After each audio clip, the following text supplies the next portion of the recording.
you know that 21% of all pregnancies end in an abortion?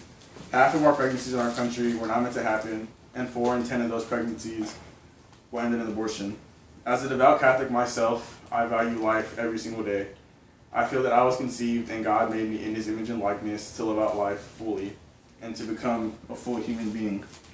And while there are many arguments as to why abortion should be legal and why there's nothing wrong with it, there are always a counter argument to why abortion should be illegal. The first argument is that the child is not a full human until a certain amount of weeks into the pregnancy, which is completely false. The moment the egg is fertilized, there is a DNA being created and there is a heartbeat in that baby. The same heartbeat that I have. And then it's created for a reason. Like it's made to become a full life.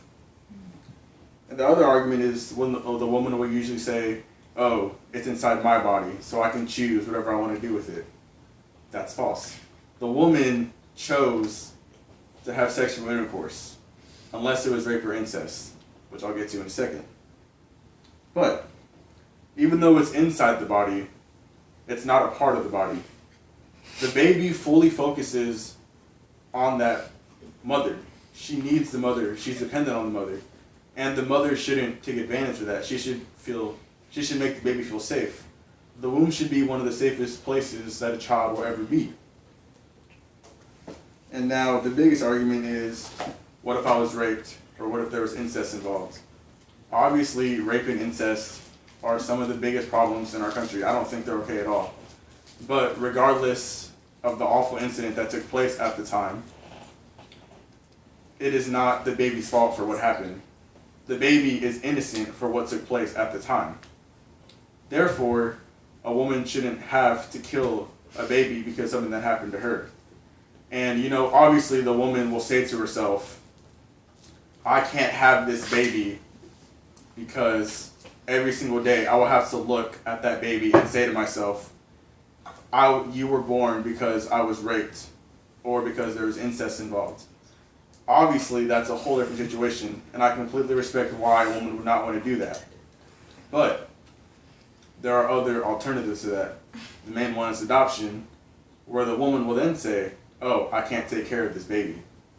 Obviously, the woman can go to an adoption agency and then take the baby to them, make sure that the baby has a good life. But then, maybe she'll say, oh, I don't want it to have to go through foster care its entire life because it's an inconvenience for that baby to have to go through that. Which then, you can kind of see from that why it makes sense. But at the same time, if it's an adoption agency, the baby will eventually find a family that is willing to take care of them every single day. And the mother can always stay in contact with the child. And then, if she says, I can't support it because of financial reasons, she can go to a financial agency and say, I need money to help me support my baby.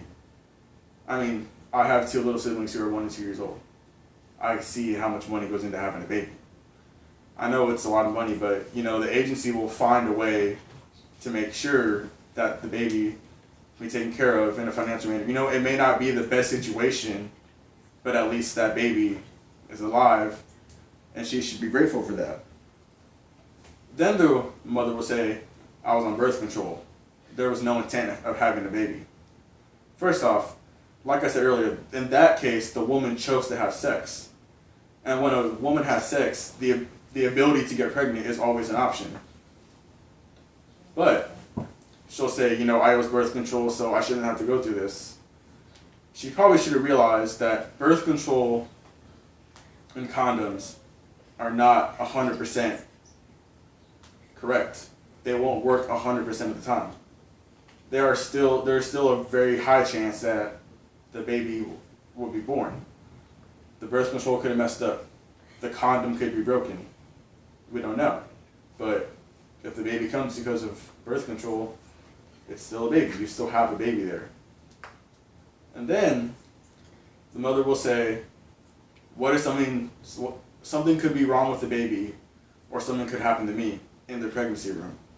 let's say the doctor tells them one of you might die when the baby's born.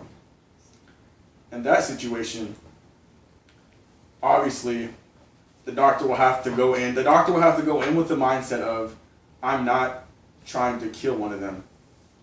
I'm going in there to save one of their lives, to save both of their lives. And I mean, if the baby dies in that situation, that is not considered an abortion. There was an operation at hand where the baby was trying to be saved and the mother, but if the baby dies, it's not an abortion. That's just not how it works. And then the baby will say, or the mom will say, oh, something's going to be wrong with my child. The doctor could tell them, oh, your child is going to have cerebral palsy or spina bifida, autism, etc. And goes on and on what could be wrong with the child. Just because that child has something wrong with them, that doesn't mean it's not the same as me. That child was created by God, pure. Sure, something's wrong with them, and they may not be able to do the same thing that I can do every single day. But that child is breathing the same way as me. We shouldn't look at that child for the disability. They're still a beautiful child, no matter what. And I think as I end my speech, I want people to think about this quote that Ronald Reagan said. I've noticed that the people who are for abortion have already been born. Do I have any questions?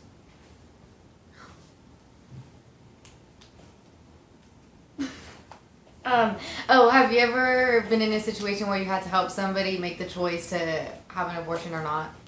No, but I think if I was, I would tell the mother, having a child is one of the most beautiful natural things that happens in our society.